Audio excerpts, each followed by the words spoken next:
I hope you guys can hear the roosters. Doo, doo, doo. Good morning, good afternoon, and good evening. Wow, the light is dark. The light is dark. Give me 1 second.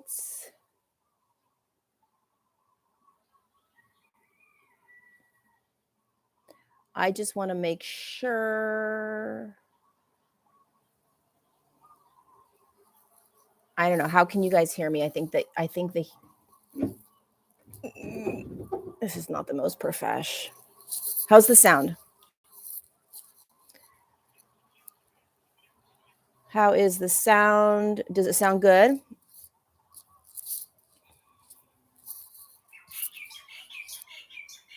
Hi, Maui.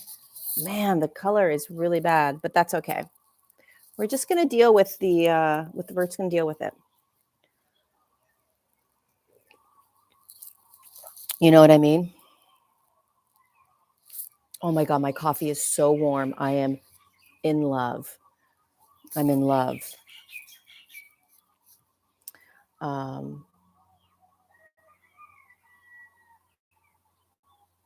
Okay, let's hope that the internet stays on while I am live.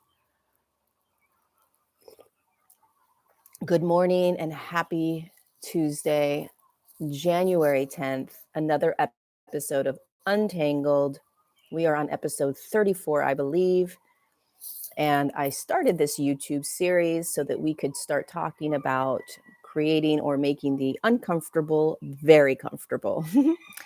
Talking about everything that we don't want to talk about, all the ups and downs that we don't want to look at, and just really normalizing it all, right? That there isn't anything that is off subject, or there isn't anything that we are experiencing right now in the human collective that millions of other humans aren't experiencing. And I think that there is something really powerful about being able to speak to that, to speak to the things that we think make us crazy, or wrong, or not doing it right, or it's what's so interesting about the human experience. Good morning, good morning, good morning. What's interesting about the human experience is that whatever experience you are having is perfect. It is the experience, right? And really settling into that more and more. Before I get going, I don't even know where I'm going in this episode. Before I get going, thank you for being here. I am in a Hawaiian island called Molokai. Hi, Karen, your first episode. I'm so happy you are here. I'm in Molokai. I'm on a ranch. I got a bunch of chickens. I got a bunch of roosters that like to rooster at 4 a.m. And there's a horse named Paint, a couple cats, and this is my last day here. Been here for 9 or 10 days. A friend of mine, this is her ranch, and she let me stay here. It's been really, really incredible. I've just been, I'm not sure about you guys, but I have really been called to slow down, and then slow down, and then slow down, and then keep slowing down. It's a very uncomfortable feeling for me. I don't typically slow down. I don't know how to slow down. Yes, this is untangled. Not tangled, untangled. We're untangling ourselves.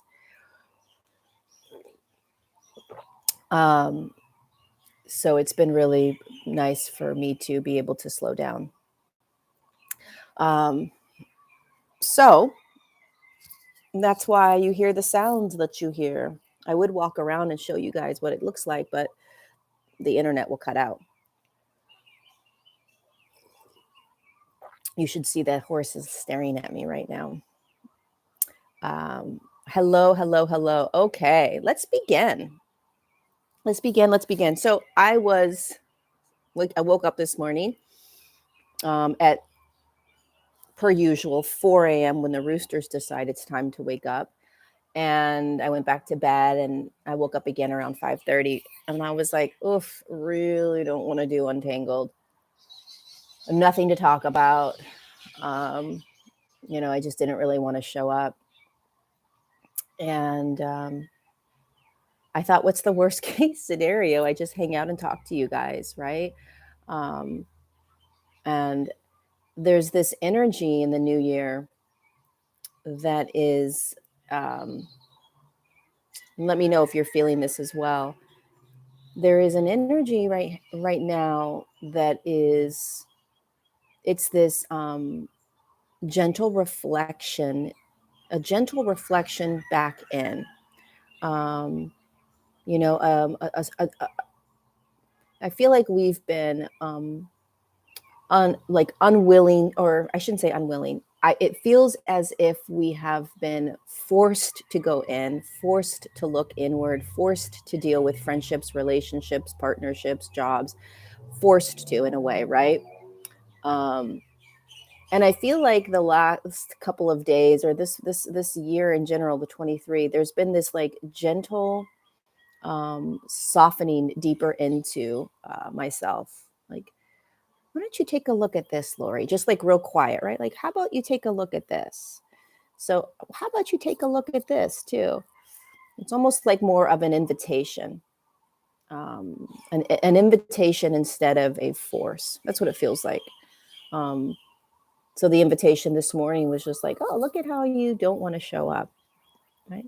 Instead of me fighting against it, me saying what's right or what's wrong, what I should or I shouldn't do, it was more just an invitation to look. And through that invitation of just looking, I'll make a decision. And the more that I continue to use the inward lens, the inward focus, there is less that I get upset about within my own beingness. You know, there's less that frustrates me over what I'm doing. Right. The more I am just observing myself over and over and over again, making choice, making decisions. Wow, look at how I am choosing to wake up this morning. Wow, look at the ability to get irritated within 5 minutes of opening up my eyes. Wow, look at how I want to blame, etc. You know, this person or whatever that is. This is more of an invitation. I mean, that's what happens with grown-ups, right? They start growing up and they start realizing that they have to take responsibility. They have to start making choices, and no one's making the choices for them. We're not children anymore. We don't get to just blame what's occurring on somebody else. We take full responsibility, and we do it from a place of maturity, right? So this introspection, this inner work is calling for us to be more mature, to be more gentle, and to not take it so seriously. You know, there is nowhere to go but inward. There is nothing to escape but a deeper inward journey. And so the more you realize that it's truly about continuing to go in and in and in, and there's nowhere for you to go and there's nothing for you to do, you will be redirected over and over again back in, regardless of what is occurring out there. And so it's a matter of how you want to be with you inside. Do you want to continue to force yourself to fix things? Do you want to continue to force yourself to heal? Do you want to continue to force yourself to make better decisions?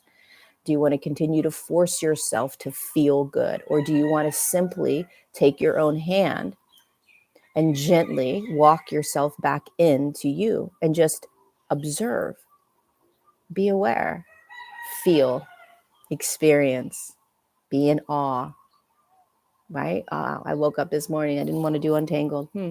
Either decision I made would have been perfect. The decision I made was to show up. You know, start paying attention to this idea, this world we live in, that there is a right and a wrong that you should be doing in terms of how you show up in the world. I should be doing it this way. Should you? Who says? What if you don't? I'm supposed to show up a certain way. This is how it's supposed to be done. This is what it's supposed to look like, whether it's in your relationships, with your friendships, in your job, whatever it is. Pay attention to that, because all that's going to do is pull you away from the softening deeper into what just wants to show up for you, so that you can eventually just accept and surrender to all aspects of you without judgment. And then what ends up happening is you usually make the decision that's for your highest good and humanity's highest good. So here we are, right? Now we are here together, side by side. I have no idea what I'm going to talk to you about, but we get to share this next hour together. There's no perfection, right? I don't have a script. I don't have anything that I specifically want to share with you, right? But we're going to we're gonna be in this. This is where magic happens. It's in the unknown. It's in the dark. It's when you wake up and your plan doesn't go as planned, when you don't have a plan, when you show up anyways, when you can't control things. One of the things that we're going to be shown over and over again this year, next year, the following year, is that the more that you try to control things, the more you will be in a suffering state, including the external world, right?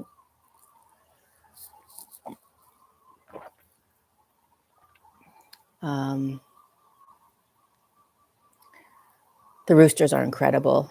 Any interesting spiritual phenomenon of Molokai that you have experienced? You know, Molokai has been I was on Oahu for, I don't know, maybe 10 days. And now, and Oahu was incredible. Molokai is a really small island. It's got about 7,000 people on it. And I have to tell you, haven't gone very many places. But I went to the grocery store and I went to a wharf, like a pier, to watch the sunset and the moonrise. And I think that the energy that I'm feeling on Molokai is a real ancient wisdom. You know, it's there's something underneath the ground.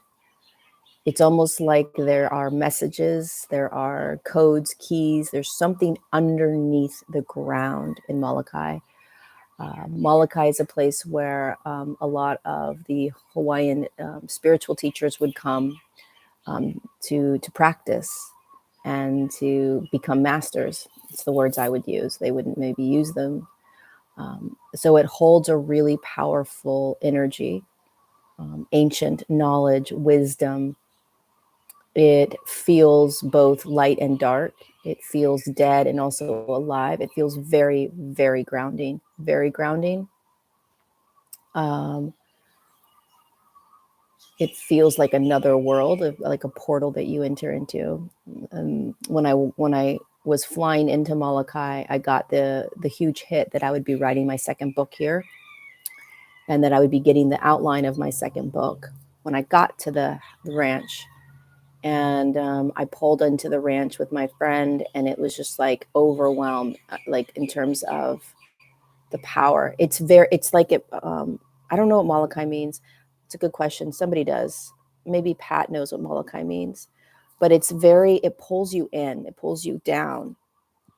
It slows you down even more. I mean, if you've been to the Hawaiian Islands, you know that the Hawaiian Islands slow you down. They slow you down. Even if you don't want to, you're going to slow down. And Molokai feels like not only does it slow you down, it stops you in your tracks and it pulls you in. It pulls you all the way in and down. And anyway, so a couple days ago, Saturday, I'm sitting out on this tree. The second book just comes through as an outline. It's just like 12 chapters, name of the book, all of it. And that was it. I don't have anything else. I didn't write anything else, right? But I think when we let the land that we're on speak to us, there's a lot more that can happen. I mean, if you think about it, you guys, your body is an energy. The land is energy. And different places on the planet, every place on the planet holds a different energy. So if you can connect to the land that you're on, you're going to receive what it is that you are there to receive. It's never just about I'm on vacation and I'm going to go see these really cool animals or this cool ocean or what. Rarely is that really why you're being called somewhere, including where you live. You know, the land is calling you there, and the land is alive, and the land has information. And I would say probably 95% of humanity is not aware of what the land is trying to share with them. And sometimes we'll take it personally. We'll get irritated if we go to on vacation somewhere. We'll feel really sad. We may get sick. We may get real tired. And then we blame ourselves, which goes back to the very first message this morning, which was like, the experience just is the experience. There's nothing wrong with you. You're just being the human experience. That's it. This idea that there is anything wrong with anything that you are experiencing needs to be thrown out the window. All of it. You have anxiety? Okay, you have anxiety. Every day you have anxiety? Yes. You don't like it? Yes. That's the human experience. What else? You're depressed. You're sad. You hate your job. You're stuck. You're feeling stuck. You're feeling whatever it is. Yes, that is the human experience. You're having the human experience. And this isn't just like some sort of like book, that you read where it's like, you're not the human, you're not, you're the spirit having the human experience. Like, no. Like, no, can you actually be in the knowingness that you are having in every moment? You're actually in a human experience. You're in the experience. You're in the experience. I'm in the experience of depression. I'm in the experience of anxiety. I'm in the experience of arguing with my partner. I'm in the experience of insecurity. I'm in it, experiencing it. Gives you the perspective of the observer, and it pops you out of the identification of it. It's huge. There's nothing wrong with the moment that humanity can realize that there is absolutely nothing wrong with whatever it is that they are experiencing and feeling is the moment that we actually reach true freedom. Truly.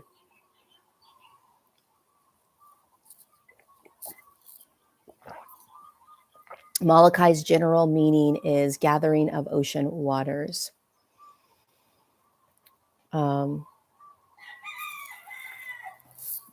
I love hearing I love hearing the roosters. That never gets old. Never, ever, ever gets old.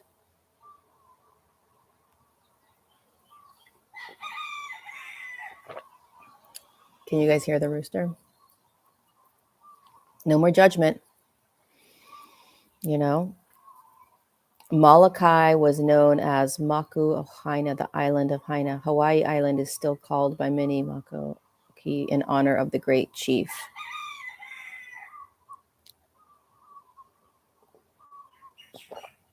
Do you talk back to them, the roosters? Sometimes. There are more meanings. I hear roosters every day at my house. Can you explain how you show up every day, even when you're feeling off?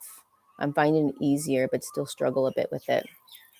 I don't always show up when I'm feeling off. Many times I won't show up. But if there is something like a Untangled or a Patreon event, I will show up. And typically what happens when I show up, when I feel off, is the energy shifts. And I typically feel better once I show up. There's something really powerful about showing up even when you don't want to. It shifts you, especially when you are being of service. So it's this feeling of like, oh, I just want to stay inside. I want to stay in my house. I don't want to interact with people. But it's actually when you go out and start to interact, whether it's walk down the street, go to the grocery store, take yourself to the gym and have no expectation of it, but just maybe go walk on a treadmill or something, right? Or go to the beach or go to the park and just sit. There's something about us getting out of our own way that allows us to shift what we're in, And so, yeah, I'm still in Hawaii. It's sometimes can be the best thing that we can do is show up even when you don't feel like it. My experience has been that when I do show up, I shift. The whole energy shifts. It might not work on you,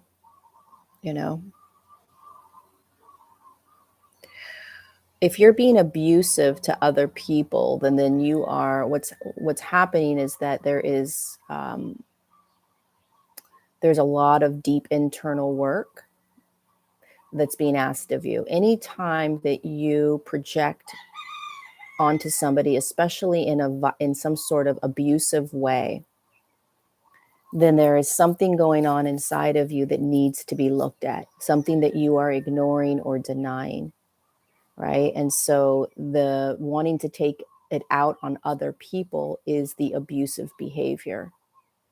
And a lot of times people that are verbally abusive, sexually abusive, mentally abusive, physically abusive, they don't even realize that they are doing it because they are running from their own shadow. They're running from their own demons.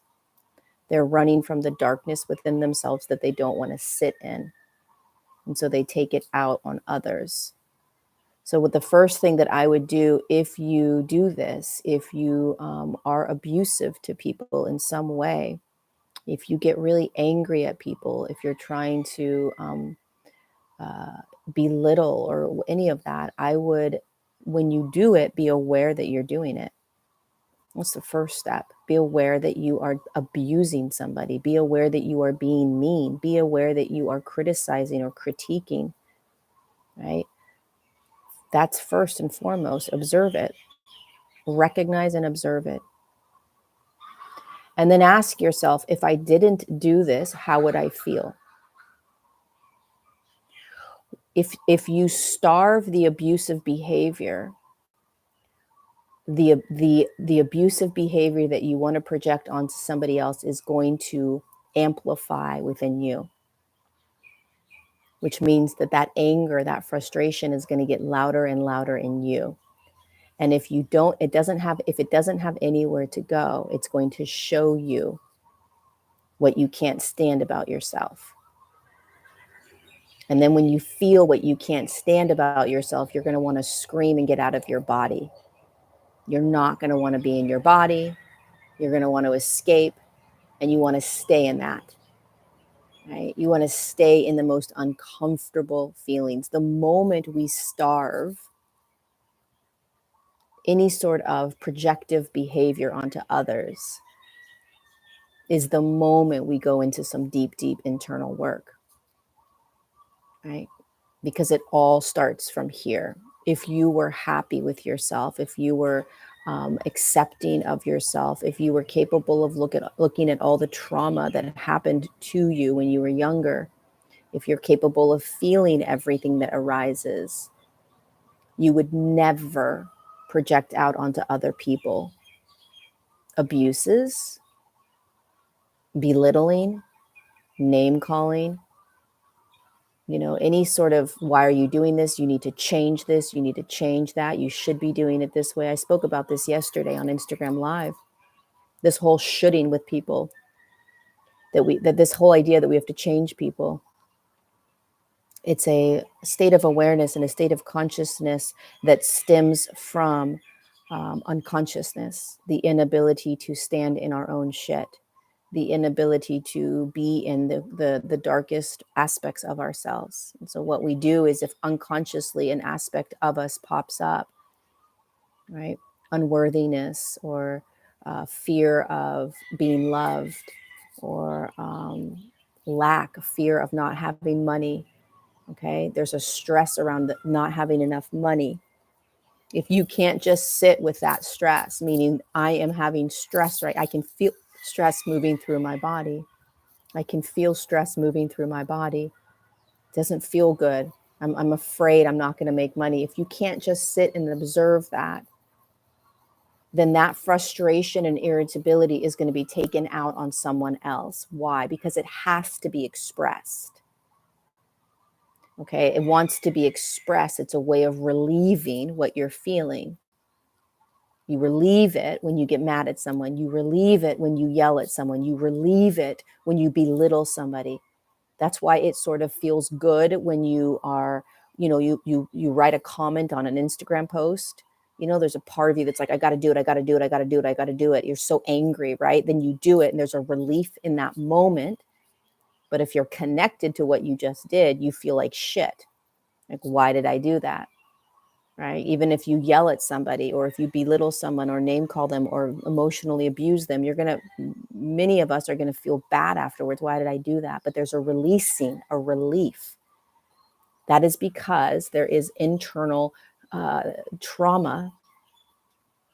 There's something inside of you don't want to feel. And the reason you don't want to feel it is because you identify as it. And you don't want to believe that this is who you are, and it's not who you are. You're simply feeling things. You have to allow yourself to feel, right? Everything, and that you will stop projecting it out onto other people, right?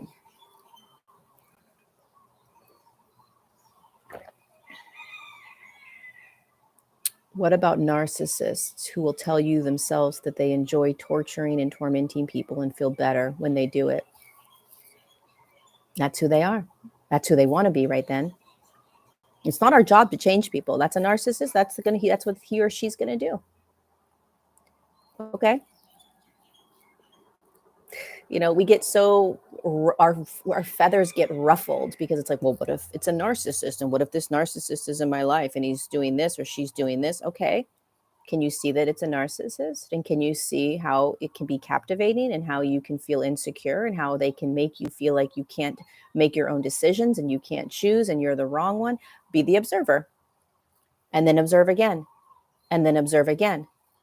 Don't be a child and blame the narcissist for what you're in. Be the adult, take responsibility, be aware of what you're in. Know that there will be a moment where you won't be participating with a narcissist. And in the meantime, you are still in this with a narcissist. Don't change the narcissist. Shift you. Why do I believe that I am still unworthy? If you're in a real deep codependent relationship with a narcissist, there is a deep unworthiness within you. Not good, not bad. I was in a relationship with a narcissist for 5 years. Really difficult to get out.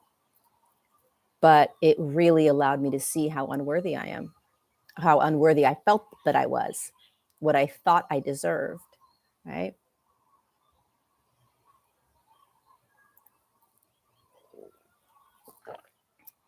If it's your child that is showing narcissistic tendencies, you can mirror the best that you can,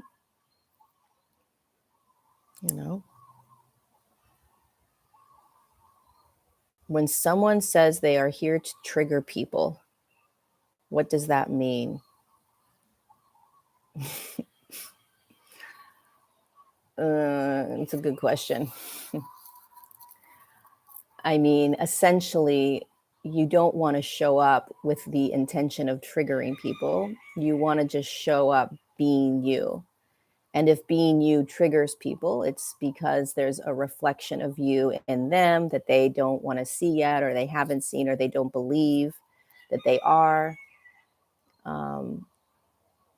If there's somebody that's using that excuse in order to agitate people or push people's buttons, then it's just an excuse.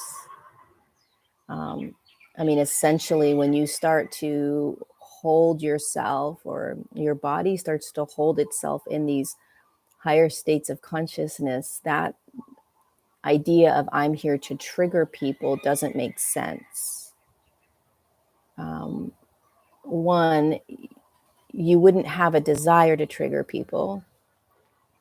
You would simply want to be able to reflect to people who they are, the beauty of them, the God that they are, the light that they are, that they are not what they're experiencing, that they are not their triggers, that there is a perfection in who they are and how they're showing up, right? There's nothing wrong with them. So if someone's like, well, I'm just here to trigger you, and that's my gift, and that's what I'm here to do, there's probably still some deeper stuff that needs to be seen in them as well. There's nothing wrong with triggering people, because we all are going to trigger people. That's part of being human.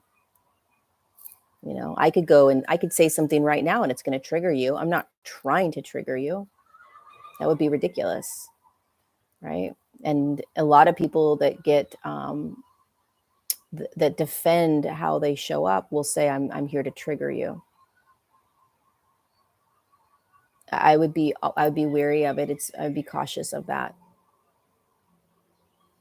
Essentially, we don't want to trigger people. We want to reflect to people their God essence, right?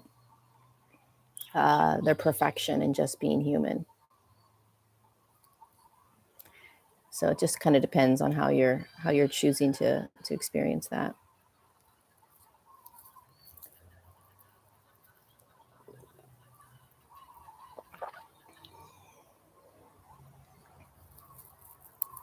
Yeah, everyone is you pushed out. It's true. We're all a reflection of each other. We all have the ability to really trigger, you know, for sure.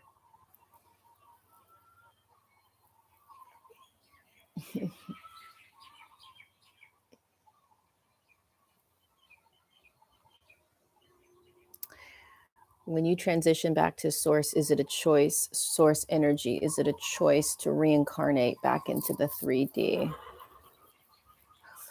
Yeah, in my opinion, it's always a choice to reincarnate wherever you are. I do not believe that you guys should see this. This is hilarious. All the chickens. Hold on, let me see if I can turn my computer and show this to you.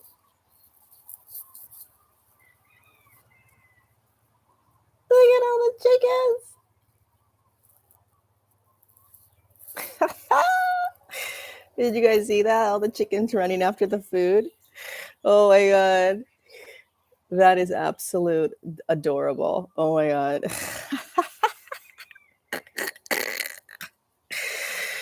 Oh,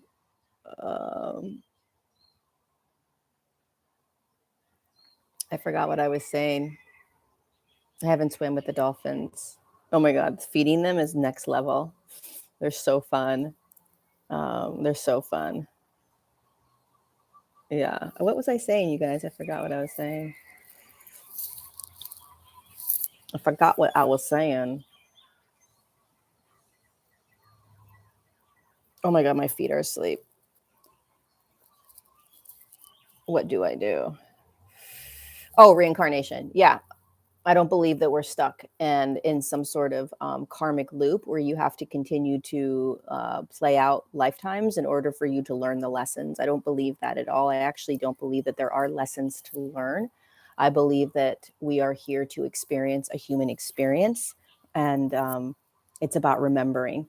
It's about remembering that we are not this experience. It's about remembering that this is an evolution that the planet is going through. It's about remembering that you chose to come in, that there's an Akashic record, that you choose experiences. I don't believe that this is a school where we learn lessons and then you pass. And if you didn't learn your lessons, you have to come back in and learn lessons again.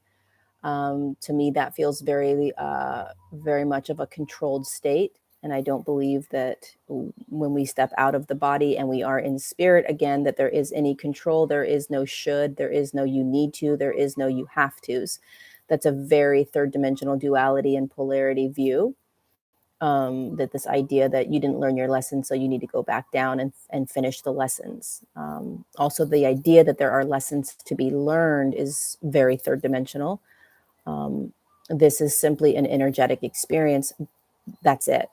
And every label we put on it is a label that is made from the mind. Every story that we create is a story made from the mind. Spirit doesn't have stories. Spirit doesn't have ways in which it's supposed to do things. So, the karmic wheel of reincarnation can have a pull on people because when they're in this lifetime, they believe they have to perfect it and make it right. And that can be very controlling.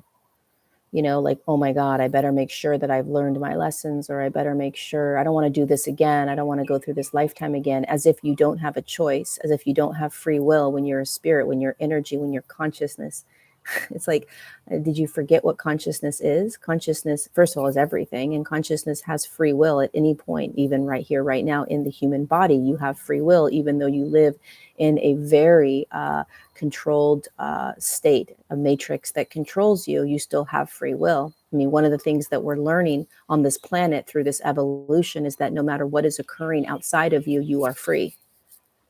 And that is the state that essentially every human is going to be forced to step into. that no matter what direction humanity takes, whether we go down the AI direction, whether we go down the transhumanism direction, whatever direction we go down, okay, you are always free. Just like Nelson Mandela in jail. Perfect example, right? It's not that this isn't about trying to externally find freedom. It's really not. That's not what this evolution is about. And that's really hard for people to accept and to even acknowledge, but it's true. If you can find freedom in what you're in right now, then you'll be able to walk through this huge breakdown of consciousness, instead of trying to escape it and, not go through it. You don't care. You're capable of going through anything because you know that you're not it and it can't break you. When you stop being afraid of what you're feeling and what you could potentially feel, there is no fear. And when there's no fear of anything you're experiencing, you can stand in any fire, you can stand in any storm, and you can let things unravel the way they're designed to unravel in this evolution. So instead of saying, oh my God, what happens if a chip comes? What happens if I have to put a chip in my body? Oh my God, what happens? I mean, listen, there's a mass genocide happening on the planet. 4 billion humans are going to die in the next 20 to 25 years. That's happening. That is the evolution. How are we going to go through it? I don't know. Nobody really knows how we're going to go through this. The evolution is learning how to perfect, how to master your state of being so that you can stand in anything, just like the masters did.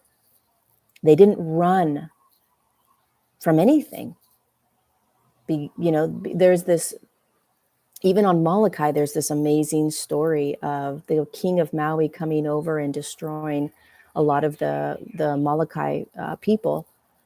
And the Molokai people ran up to the top of the hill somewhere, and they were calling I think they called them kahunas. They were the spiritual leaders on the island that were training.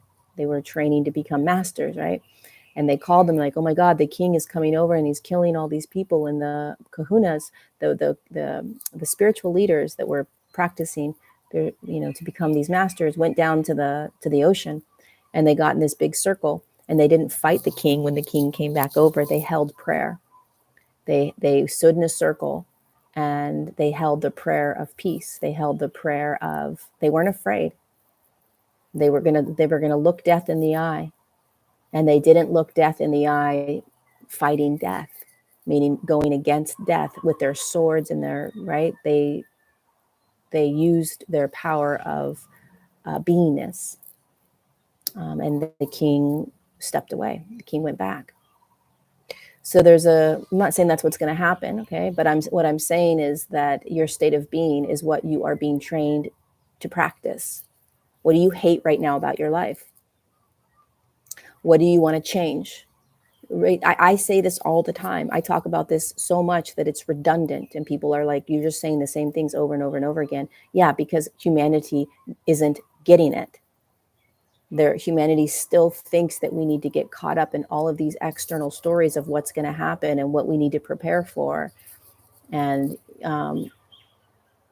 all that's doing is pulling us out of the true preparation, which is, what are you not wanting to feel? What are you afraid of feeling right here, right now? What are you escaping? What do you judge about yourself? What are you running from? Being that. That's mastery.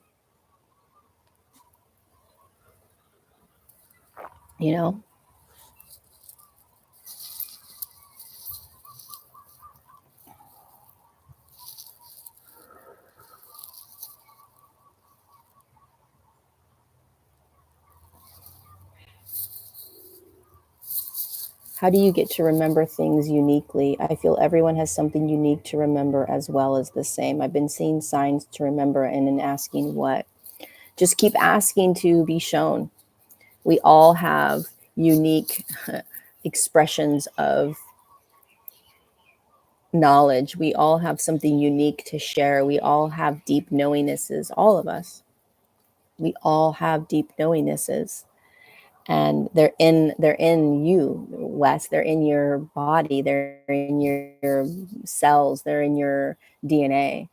And the more that you can be receptive and open, show me what I need to see, show me what I need to feel, show me what I need to hear, show me, thank you for showing me, thank you for showing me, thank you for showing me. And you just get quiet without an expectation.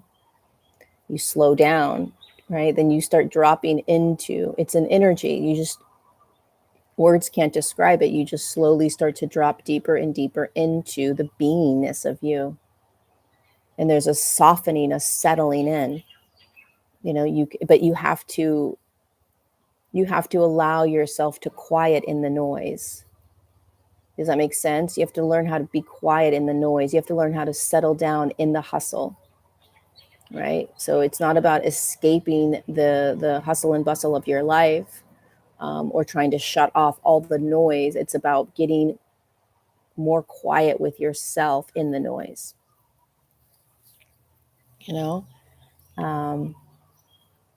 so keep that receptive energy. I'm open, I'm open, I'm open, I'm open. Karmic lessons are not the same as past live traumas that we are re-experiencing. I don't believe that we re-experience past live traumas. I believe that we have cellular memories of past life traumas, but they're not actually something that we re-experience. It's just like a memory.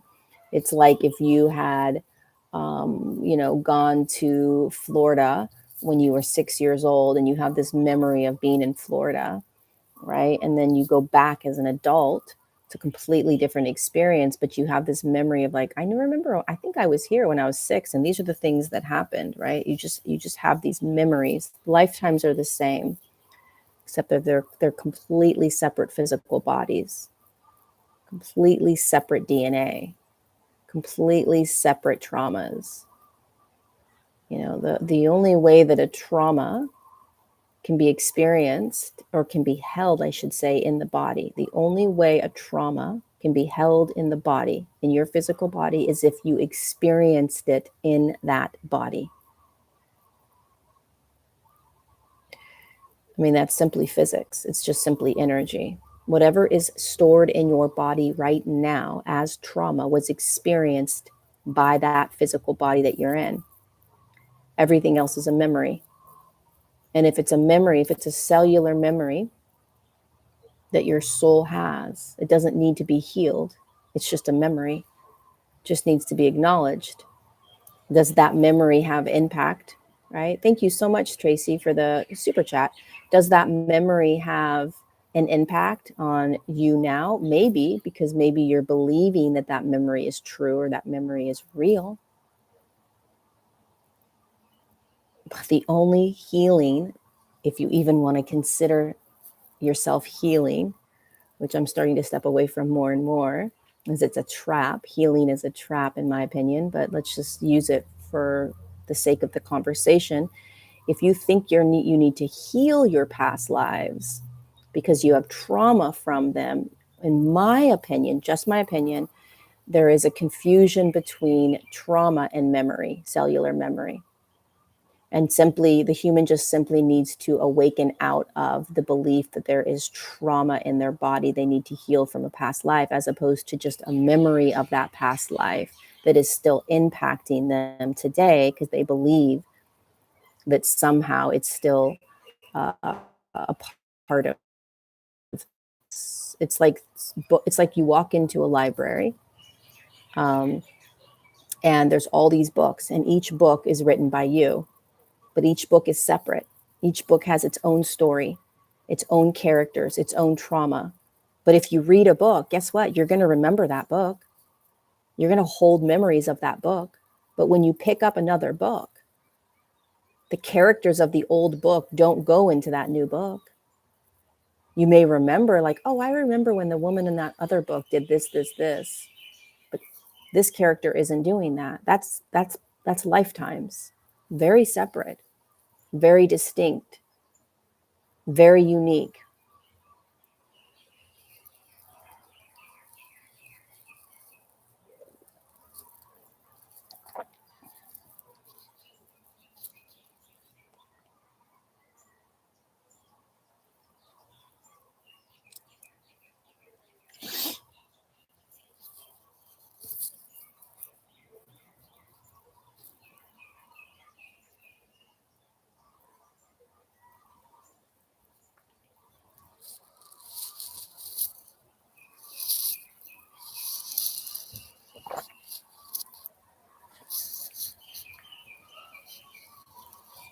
Thank you for the super chat, Michel208. Number one fan. What?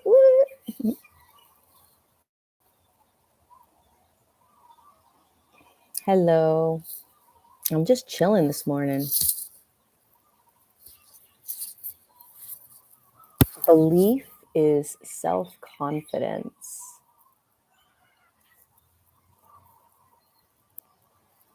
Belief, I don't think self-confidence is a belief. For me, it's more of a feeling, like a knowingness, like having confidence. I guess it would have to start off as you convincing yourself or having a belief that you're confident. But eventually it's a beingness to me. Confidence is a beingness. Just like humility is a beingness, right? Joy is a beingness to me. Peace is a beingness. It's not an emotion or a feeling necessarily, although it does feel certain ways, because confidence feels a certain way, but it's not necessarily it's not a belief. Just like peace isn't necessarily a belief, right? Humility isn't a belief. But a lot of times we have to pull ourselves into that state of being through our beliefs, through our thoughts. You know, but it's a state of being, which is an energy.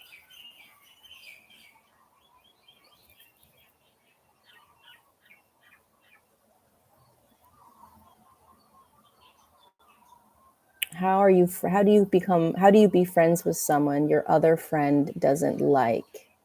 Is that backstabbing? No, if you are friends with someone that you want to be friends with, and there's another friend that doesn't want you to be friends with that friend, well, that friend has an issue with you being friends with who you want to be friends with. People have to stop trying to control other people. You should and should not. You should be friends with this person. You shouldn't be friends with these persons. This whole paradigm is going to break apart. It needs to continue to break apart. Anybody in your life that is telling you how to be needs to break apart. Anybody that you are telling them how to be needs to break apart. We have got to stop telling people how to be. We have to. We have to stop telling people how they should live, the friends they should have, the lies they need to see in the universe. Thank you so much, Eclectic Vibes. I appreciate that. Oh, you just got the book. Yay. This is part of the evolution, is just recognizing how we continue to try to change people, our family, our friends. I see it a certain way. You need to see it a certain way. I act certain ways. You need to act certain ways. I don't like when you do these things. You need to change. Somebody doesn't like when you do certain things, so they want you to change. You know, that paradigm, that way of being is so old. It's a very low vibrational state that doesn't feel good if you fall into it, if you feel it. Doesn't.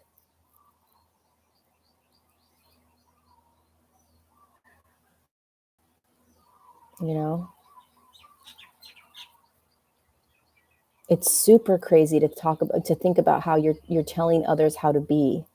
It's weird. It's weird to me. It doesn't mean that you have to accept how people are. If you don't like how somebody is, okay, then you can either learn how to accept them, or you can leave and not be in friendship or relationship with them.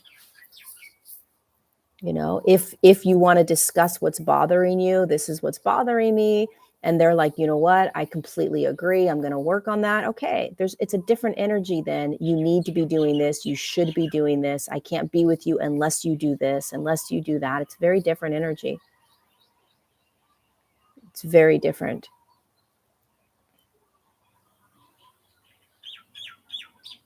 How do you come to peace with your mistakes that are painful or have hurt others?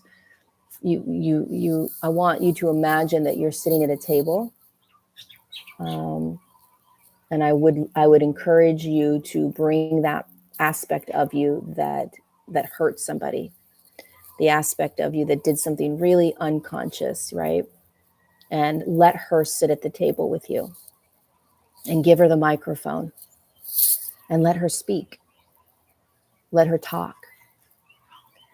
It's let her be okay to be a part of you, right?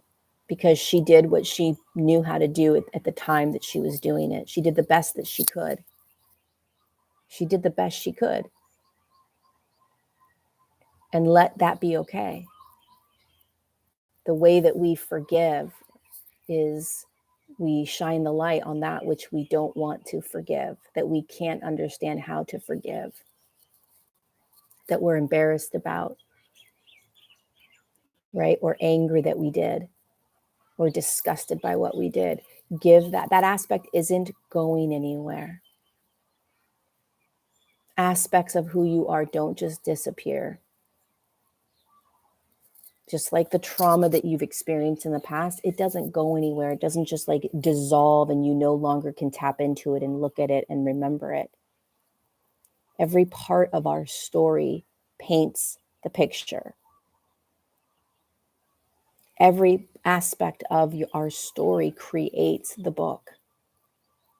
And if you go back and you're like, page 72 sucked, I'm going to tear it out, you can't. It's part of your story. It's part of your book. And so how do you allow page 72 to be here? To recognize that it just was part of your story. You invite it in. Invite in the parts of you that are ashamed, that are guilty. Give it the microphone and let it speak. What does it want to say? You know, that's the best tool that I know how to access when it comes to parts of ourselves that we don't want to see, or that we don't want to be, or that we need to forgive. You know, we're trying to forgive. You know,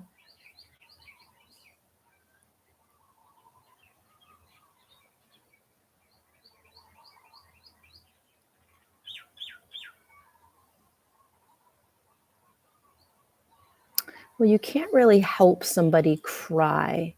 You know, thank you so much for the super chat, Aishla Lee, Ashley, probably Ashley. Appreciate that.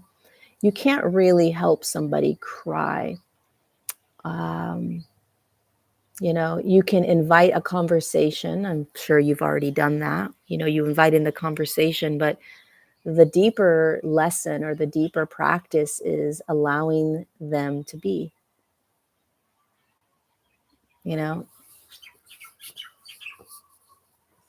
sometimes when we just allow the person to be, it's the deepest practice of patience, of surrendering, of acceptance. Because we don't understand it. We would never be that way, right? But we're not meant to do life the same way everybody else is. Everybody's designed to do life the way they want to and need to do life. The practice and the lessons for us is, can I accept that? Can I accept how someone is showing up? It doesn't mean you accept abuse or you accept mistreatment or any of that. Thank you, Miriam, for the super chat. 2323, my favorite number.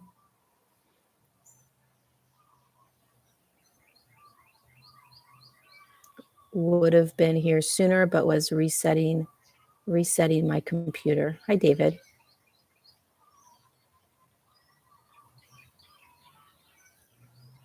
What do you think about the effect of the high internet consumption on young generations and its contribution in developing depression and other mental disorders?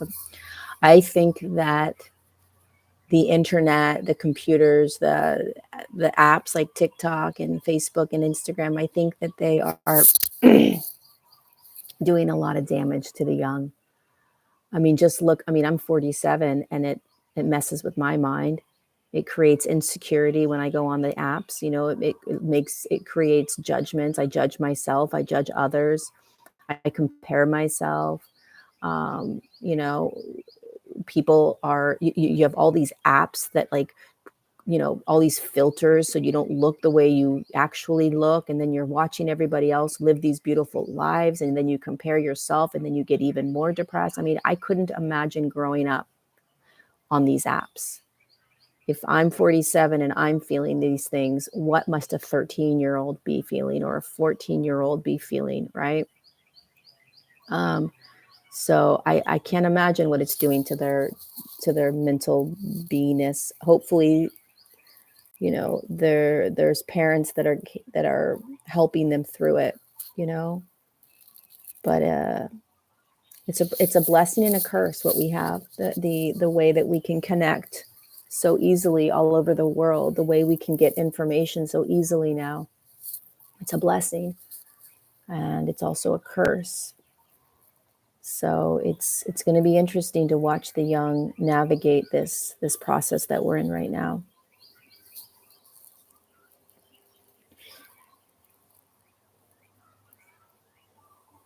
How do I eventually start doing things as opposed to being stuck? As opposed to being stuck in being. As opposed to being stuck in being. Okay, well, I don't think you can be stuck in beingness, because you're always being. But I think the deeper question is action. So it's like what I call surrendered action, Darren. I think it was Darren that asked that question. The surrendered action is when you are in a state of flow. So you're letting life guide you. You're showing up in a state of, I'm not going to try to control as much as I usually do. So I'm going to be more. I'm going to feel more. I'm going to observe more. So it's more of a flow state, but there's movement. So you're still going to take action. You're still going to get up and maybe go look for a job, right? Or look for a place to live. So there, or maybe you're like, I really want to go on a vacation, but I don't exactly know where. Or I really want to move, but I don't really know where. So surrendered action is this receptivity to life. You're opening yourself to life. So you're like, okay, life, let's go. Show me what's next. I'm ready to step into, a new relationship or a new job or a new place to live. I don't really know what it is. So a lot of us are going to be in this year. It's more of a quantum field. It's more of a quantum space where you're not in control in the same way. And we've been forced into this the last couple of years, where we've been pushed into a pause, and we don't even know what we want to do. We don't even know how to do it, right? And now we're being catapulted, kind of kicked back into life, but we're being kicked back into life from a more energetic space, which means that I'm still not going to feel like I have the answers, but I have to start going. I have to start moving. I have to start taking action. I have to put one foot in front of the other, but I still don't know. I still don't have the answers, right? That's the surrendered action. So you have to kind of hold an intention of some sort of where you're moving in this energetic quantum field, knowing that it's going to feel like you don't have the answers and you don't know, and remembering that life is always going to show you in each moment. So you have to just show up with life for life. You just show up every day, holding the intention of, even if you don't even know what the intention is, maybe it's just to start making action and movement in life, right? So you're showing up, you're surrendered to what is, you're letting life show you, you're letting life guide you. And there's movement in that, right? And so you start taking action, one foot in front of the other, to sort of move you or guide you into what it is that you don't know, getting comfortable with not knowing.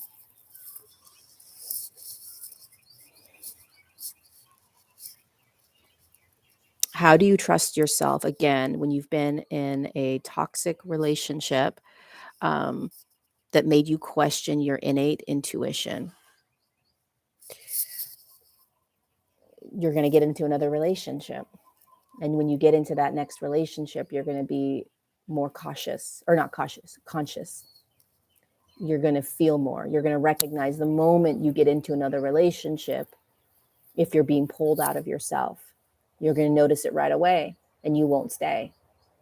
Probably you were in a relationship, and you knew intuitively right away that you were being pulled out of center, that you were being pulled out of your intuition, that you were being pulled out of your knowingness, right? But you stayed because of trauma. You stayed because you wanted to be loved. You stayed because you wanted a partner. You stayed because of ... I don't know why you stayed. There is no such thing as when are you going to be ready, right? In my opinion, when the next individual comes in to be in a partnership with you, that is the training. And the training for you is to get real clear on the moment you quiet your intuition, the moment you quiet your knowingness, the moment you push aside what is yours for somebody else. Don't ever push aside your truths for somebody else. Don't ever push aside your intuition for somebody else. Don't ever be somebody else for someone else. Never. And the moment you find yourself in a friendship or a relationship, a partnership, anything where you are silencing your intuition, where you are quieting your own truths, where you are trying to, tiptoe around who you are because you don't want to upset somebody else, so you don't want them to think bad about you. That's the training. That is the training for you to be you. You being all of you. Every part of you, all your quirks, all your weirdness, all of it. And that is becoming the master. That is you allowing yourself to truly love you. We need the reflection of others to give us the lessons that we don't quite love ourselves enough yet. And how do we know that? Because we are still trying to be certain ways around certain people. When you can be all of you, no matter who you're around, then there's true self-acceptance of who you are. Right? So you'll know, I forgot who asked that question, but when you get into the next relationship, when you get into the next partnership, friendship, whatever it is, and you find yourself quieting yourself, not listening to your intuition, that's the moment that you get to practice. That's the moment. Thank you so much for the super chat. I don't work with my dreams, Sarah. I'm aware of my dreams, and I don't work with them. How come whenever I manifest a job after a year or so, I'm not happy where I am at? Because it's not about the external world making you happy. It's not about the relationship making you happy. It's not about the house making you happy. It's not about the money making you happy. It's not about the places you go on vacation to make you happy. It's learning how to be at peace wherever you are. So it's a beautiful question, because what you're doing is you're bringing awareness to the fact that you're becoming the master in training. Why? Because you're recognizing that you're never happy. Every time you step into something new thinking it's going to make you happy is the trap. Happiness is contentment with wherever you are and trying to figure out how to be in that. And the first way that you start practicing that is you surrender to where you're at. You accept where you're at.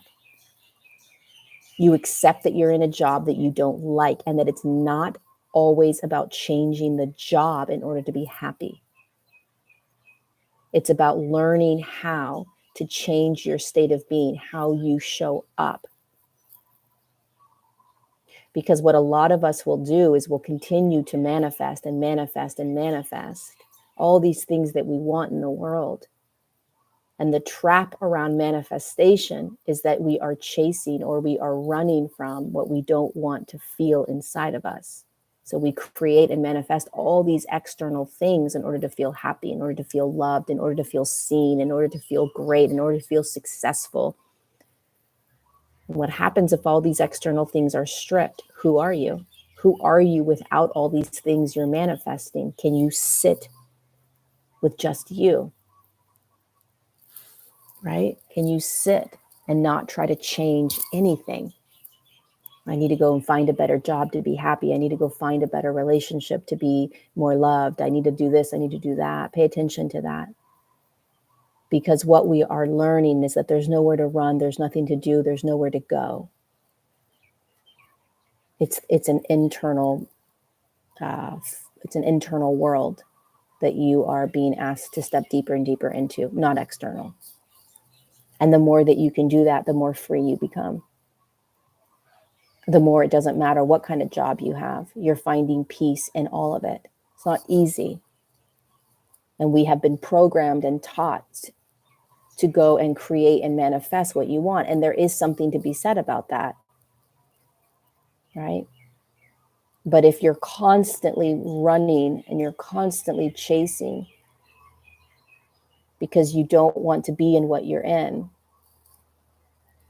right, then you want to pay attention to that.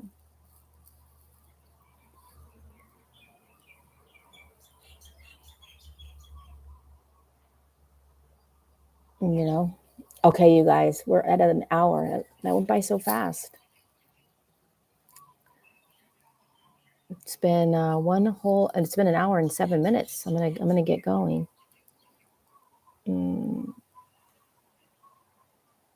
I love you guys. Thank you so much for being here. Thank you for being a part of the community and for listening to Untangled.